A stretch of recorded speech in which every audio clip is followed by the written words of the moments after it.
Mesdames, Messieurs, bonsoir. Je suis Micheline Samet et je suis contente de m'adresser à vous aujourd'hui, parents d'adolescents. Bienvenue dans le monde des parents d'adolescents. Aujourd'hui, c'est un jour particulier pour nous parce que ce jour, nous mettons en ligne notre première vidéo de notre chaîne YouTube. Et avant de commencer, je voudrais vous expliquer qu'est-ce qui a motivé cette idée de créer cette chaîne YouTube. C'est juste pour aider les parents d'adolescents qui sont assez occupés, peut-être comme vous, comme moi, qui n'ont pas le temps de lire de très longs articles et qui aimeraient avoir un résumé de quelques conseils et astuces pour aider leurs adolescents. Donc, comment est-ce que ça va souvent se passer? Vous aurez une vidéo toutes les semaines avec des sujets variés, vous vous en doutez, et des intervenants variés aussi. Donc, il y aura à certains moments des parents d'adolescents. Quelquefois, ce sera moi qui suis parent d'adolescents aussi. Quelquefois, ce sera d'autres parents d'adolescents. Et pourquoi pas vous-même? Parce qu'il y aura des moments où vous allez vous filmer, vous, chez vous, dans un sujet qu'on aura prédéfini, et puis que vous allez nous envoyer. Sûrement, vos trucs et astuces vont beaucoup nous aider. À d'autres moments, ce sera des spécialistes, des gens qui sont spécialement formés pour la gestion des adolescents. Vous imaginez peut-être des enseignants, des psychologues, ainsi de suite, des gens, des agents des services sociaux qui vont nous donner des astuces de professionnels. Et ça, vraiment, ça va beaucoup nous aider. À d'autres moments, ça va être les ados eux-mêmes. Vous vous en doutez, tout ce que nous faisons, c'est d'abord pour eux, spécialement pour eux. Ce serait bien aussi que nous voyions comment est-ce qu'ils ressentent tous ces efforts qu'on fait. Est-ce que ça a de l'effet? Est-ce que c'est même ce qu'ils attendent? Sinon, eux, ils aimeraient que les choses se passent comment? À certains moments, on va leur donner la parole. Et puis, quelquefois, on est surpris de ce qu'ils disent. Ça montre que ce qu'ils ressentent ne correspond pas du tout à l'idée que nous avions lorsque on s'adressait à eux. Ou alors pour toutes les actions que nous avons faites. Donc, pour aujourd'hui, nous allons parler d'un sujet peut-être dans lequel vous allez vous reconnaître. Nous ne serons pas très longs. C'est la scolarisation des adolescents. Vous savez, lorsque l'enfant est petit, il va à l'école d'une façon naturelle. Le premier jour d'école, il est tout excité, tellement content d'aller à l'école. Il y en a qui ne dorment pas de la nuit. À peine le jour est levé, c'est lui le premier à venir vous réveiller. Tiens, allez à l'école. Il est très content. Nous-mêmes, c'est un moment très excitant pour nous, un moment marquant de notre vie. Vous vous rappelez le premier jour où vous avez amené votre enfant à la maternelle? C'est des moments inoubliables. Petit à petit, ça se répète, petit à petit, ça se répète. On tombe dans la routine, l'enfant grandit et puis tout va de soi. Jusqu'au moment où il devient adolescent. À ce moment, il commence à s'approprier les enseignements. Il commence à s'approprier le fait même d'aller à l'école. Et c'est là où vous vous rendez compte que ce n'est plus évident. À ce moment-là, il y a deux catégories d'ados. Il y a la catégorie la plus facile. C'est l'enfant qui aime l'école. Il aime ce qu'il apprend. Il aime aller à l'école. On ne lui demande jamais de faire ses devoirs, il les a déjà faits. Il tient à avoir la première note. Il veut être le premier partout. Vous avez vu l'expression de son visage lorsque quelqu'un a eu une note supérieure à sa note? Il est fâché. Pourquoi il a eu une note supérieure à sa note? Et puis de toutes les façons, en classe, c'est lui qui comprend même plus que celui-là. Et il a une note supérieure à sa note. Il attend impatiemment le prochain devoir. Comme ça, tout le monde saura dans cette classe qui est le meilleur dans cette matière. Attendez, tout le monde peut le dépasser. Celui-là, non, c'est pas possible. Pour ce genre d'ado, c'est tellement facile.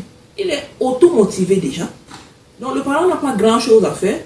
Bon, peut-être équilibrer un peu, parce que, bon, vous comprenez qu'il n'y a pas que l'école dans la vie. En tout, il faut un équilibre. Mais vraiment, pour le parent de ce genre d'ado, ce n'est pas le plus compliqué. Mais il y a une deuxième catégorie. Là-bas, c'est difficile. L'ado ne se retrouve pas dans le système cadré de l'enseignement tel qu'il est fait aujourd'hui. Vous savez, les ados, c'est des êtres un peu à part. Ils ne fonctionnent pas comme nous pensons qu'ils devraient fonctionner. Ou alors comme nous fonctionnons. Parce qu'en même temps, ils ne sont plus des enfants. Et en même temps, ils ne sont plus des adultes. Ils sont quoi alors? Il y a des ados qui ont leur façon de fonctionner. Il y en a par exemple qui aiment le grand air. Ils s'épanouissent plus quand ils ont au grand air. Mais à l'école, est-ce que c'est ça? On s'assoit en classe, bien droit, l'un derrière l'autre, dans une salle de classe cadrée, pas de bruit. Il y en a qui aiment bouger, mais on leur demande de rester calme, de ne rien dire. Il y en a qui aiment faire travailler leur cerveau, inventer des choses, mais on leur sert du tout cuit, à peu près du copier-coller. Tout le monde ne se retrouve pas dans ce système. Il y en a qui aiment savoir qu'ils ont inventé quelque chose, mais on leur demande plutôt de mémoriser des choses. Ils le font, bon, parce que le système est comme ça, mais vraiment, ils ne se reconnaissent pas. Et petit à petit, ça commence à être pesant. Bon, il y a quand même quelques avancées qui sont faites. Il y a peut-être le cours de sport qui va permettre à l'ado de se défouler un peu. Il y a l'enseignement technique qui permet à certains enfants de valoriser certains atouts qu'ils ont. Ça commence à changer, mais en gros, le système ne correspond pas à tous les enfants. Et à la fin, malheureusement, ça amène nos ados à développer certains défauts qu'ils n'auraient pas dû apprendre ou développer à ce moment-là. Qu'est-ce qu'ils font? Ils commencent à tricher, ils commencent à mentir, ils commencent à mener une double vie. Parce qu'il est conscient que les parents aimeraient qu'il fonctionne d'une certaine façon, mais ce n'est pas son moi, comme on dit. Il ne se retrouve pas là-dedans. Du coup, il va pour vous faire plaisir, et comme il ne se reconnaît pas là-dedans, très vite, ça va s'arrêter. Alors, qu'est-ce qu'il faut faire? Il y a plusieurs approches, il y a plusieurs façons de faire. Sûrement, vous aussi, vous avez vos trucs et astuces. Mais pour aujourd'hui, je vais vous citer 5 choses qu'on peut faire. La première des choses, c'est de permettre à l'ado de s'exprimer.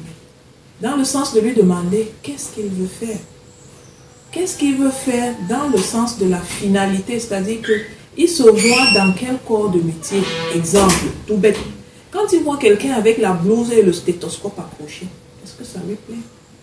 Il y a certains enfants, juste à la vue du sang, c'est à peine s'il ne s'évanouit pas. Est-ce que votre enfant se reconnaît dans une blouse blanche avec un stéthoscope? Est-ce qu'il est plutôt à l'aise, comme la plupart des ados, est-ce qu'il est plutôt à l'aise dans un métier d'ordinateur, d'informatique? Dans quel genre de métier il se voit? Et si on sait dans quel genre de métier il se voit, on saura aussi comment le canaliser. La deuxième chose qu'il faut faire, c'est avoir une ouverture d'esprit qui permet d'accepter la différence. C'est-à-dire que quand on va poser la question à l'enfant, qu'est-ce qu'il aimerait faire? N'attendons pas qu'il nous donne la réponse qui nous plaît à nous. Soyons prêts à écouter quelque chose de complètement différent, même de ce qui se fait. Exemple tout bête. Vous avez certains métiers que vous pensez être des métiers prestigieux. Je ne sais pas, je dis peut-être expert comptable, par exemple. Vous voyez votre enfant expert comptable. Et puis quand vous lui demandez qu'est-ce qu'il vous fait, il dit qu'il sera musicien. Qu'est-ce qu'on fait? Dans certains pays, être musicien, c'est un métier au rabais, et puis vous voyez le meilleur pour votre enfant. Il faut éviter d'essayer de le ramener dans ce que vous pensez être bien. Donc, accepter la différence. La troisième chose à faire, c'est être prêt à l'accompagner dans ce qu'il veut faire. Évidemment, si ce qu'il veut faire n'est pas contraire aux lois et aux règlements, où est le problème? C'est à nous d'avoir une ouverture d'esprit. Ce qu'il veut faire, est-ce que personne ne l'a fait? Et même si personne ne l'a fait, vous savez, ce qui est fait aujourd'hui, avant, ce n'était pas fait. C'est bien quelqu'un qui a commencé. Donc, nous devons être prêts à l'accompagner. La quatrième astuce, c'est de lui donner de petits, je dirais, de petits challenges, de petits défis, de petites étapes qu'il va traverser petit à petit, pour lui donner l'impression qu'il se bouge, pour lui donner l'impression qu'il avance. Lorsqu'il aura traversé une ou deux étapes, si vous vous arrêtez et vous l'amenez à se retourner, vous imaginez sa joie quand il va voir qu'il a pu créer quelque chose, qu'il a pu avancer. La cinquième conseil, ou cinquième astuce, c'est de la mener vers des gens qui font ce qu'il aime, ce qui l'accroche. Est-ce que vous connaissez des ados qui aussi veulent faire carrière dans la musique? C'est un exemple que je prends. Rapprochez-le de cela. Comment est-ce qu'il s'en sort? Comment est-ce qu'il s'organise? Quelles sont les difficultés? Peut-être l'ado veut faire quelque chose, mais il rêve juste. Est-ce qu'il sait qu'il y aura des difficultés? Lorsque vous le rapprochez de ceux qui font ce que lui, il aimerait faire, lorsqu'il voit ces difficultés, souvent même, il change d'avis. Donc, le dernier astuce que je vais donner maintenant, c'est un bonus pour les parents. Nous, les parents, nous avons un très grand rôle. Nous avons un exemple à donner. Vous savez, quand on vieillit, on ne se rend pas compte qu'on vieillit. Mais la vérité, c'est que par rapport à nos enfants, nous sommes d'une autre époque. C'est difficile à accepter pour nous, les parents, mais c'est la réalité. on ne voit pas les choses de la même façon. On n'a pas la même approche. Donc, c'est à nous d'être assez ouverts d'esprit pour accepter que notre enfant veut faire quelque chose qui habituellement ne se fait pas. Maintenant, c'est à nous de l'accompagner dans quelque chose que peut-être qu'il sera le premier à faire. Parents d'ado, est-ce que vous vous rappelez que la première personne qui a pensé à fabriquer un avion qui pouvait porter les gens d'un lieu, voler dans les airs et les déposer à un autre endroit, cette première personne semblait être un fou. La première personne qui a pensé qu'on pouvait être dans une ville et parler à quelqu'un qui se trouve dans une autre ville sans le voir, on a pensé qu'il était fou. Sauf que lorsque l'idée a progressé, le téléphone est né et aujourd'hui on peut communiquer partout dans le monde. Ne bloquons pas nos enfants, s'il vous plaît. Qui sait?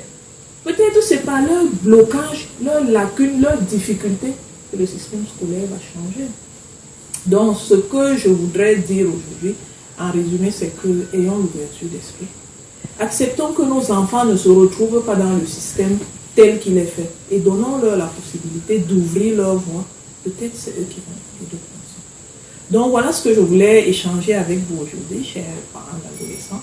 Je suis impatiente d'entendre vos réactions dans les commentaires juste au bas de cette vidéo. N'hésitez pas à partager vos commentaires. Je prendrai un plaisir particulier à lire vos remarques et à y répondre personnellement pour corriger tout ce qu'il y aura à corriger. Je vous remercie.